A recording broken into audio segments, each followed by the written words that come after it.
اعوذ باللہ من الشیطان الرجیم۔ میں پناہ مانگتا ہوں اللہ کی شیطان مردود سے۔ بسم اللہ الرحمن الرحیم۔ اللہ کے نام سے شروع جو نہایت مہربان رحم والا۔ مثل الذين ينفقون أموالهم في سبيل الله كمثل حبة أنبتت سبع سنابل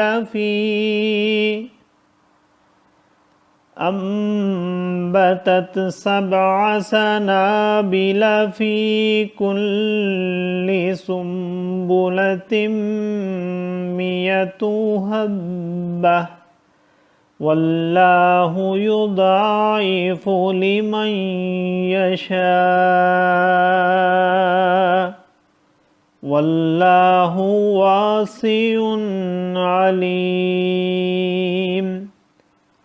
الذين ينفقون أموالهم في سبيل الله ثم لا يتبعون ما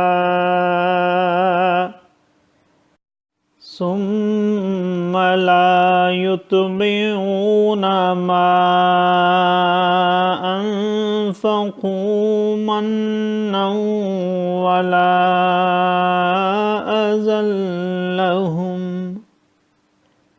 لهم أجرهم عند ربهم ولا خوف عليهم ولا هم يحزنون۔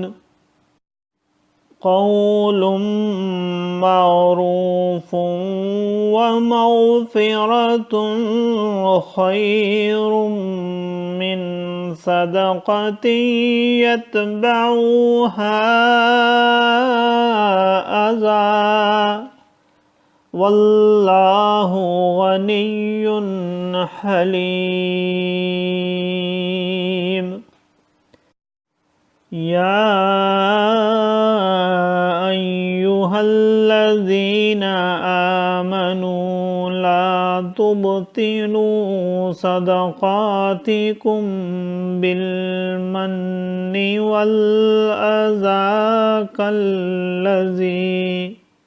كالذي ينفق ماله رياء الناس ولا يؤمن بالله واليوم الآخر فمثله كمثل صفوان عليه تراب فأصابه وابل فتركه صلدا لا يقدرون على شيء مما كسبوا والله لا يهدي القوم الكافرين۔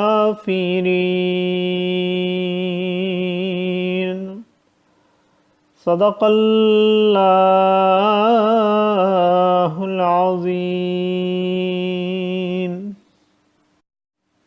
ان کی کہاوت جو اپنے مال اللہ کی راہ میں خرچ کرتے ہیں اس دانہ کی طرح جس نے اگائیں 7 بالیں، ہر بال میں 100 دانے، اور اللہ اس سے بھی زیادہ بڑھائے جس کے لیے چاہے، اور اللہ وسعت والا علم والا ہے۔ وہ جو اپنے مال اللہ کی راہ میں خرچ کرتے ہیں پھر دیے پیچھے نہ احسان رکھیں نہ تکلیف دیں، ان کا نیگ یعنی انعام ان کے رب کے پاس ہے، اور انہیں نہ کچھ اندیشہ ہو نہ کچھ غم۔ اچھی بات کہنا اور درگزر کرنا اس خیرات سے بہتر ہے جس کے بعد ستانا ہو، اور اللہ بے پرواہ حلم والا ہے۔ اے ایمان والو اپنے صدقے باطل نہ کر دو، احسان رکھ کر اور ایذا دے کر، اس کی طرح جو اپنا مال لوگوں کے دکھاوے کے لیے خرچ کرے اور اللہ اور قیامت پر ایمان نہ لائے، تو اس کی کہاوت ایسی ہے جیسے ایک چٹان کہ اس پر مٹی ہے، اب اس پر زور کا پانی پڑا جس نے اسے نرا پتھر کر چھوڑا۔ اپنی کمائی سے کسی چیز پر قابو نہ پائیں گے اور اللہ کافروں کو راہ نہیں دیتا۔ صدق اللہ العظیم۔ معزز سامعین اور حاضرین، آج ہم نے سورہ بقرہ کی آیت نمبر 261 سے 264 تک کی تلاوت کی اور ترجمہ پیش کیا۔ اللہ تعالیٰ قبول و منظور فرمائے۔ اللہ تعالیٰ ہمیں قرآن پاک کو پڑھنے، سننے، سمجھنے اور اس کے احکامات اور تعلیمات پر عمل کی توفیق عطا فرمائے۔ دوران تلاوت اور ترجمہ اگر کوئی غلطی رہ گئی ہو تو اللہ تعالیٰ ہمیں معاف فرمائے۔ آمین۔ جزاک اللہ۔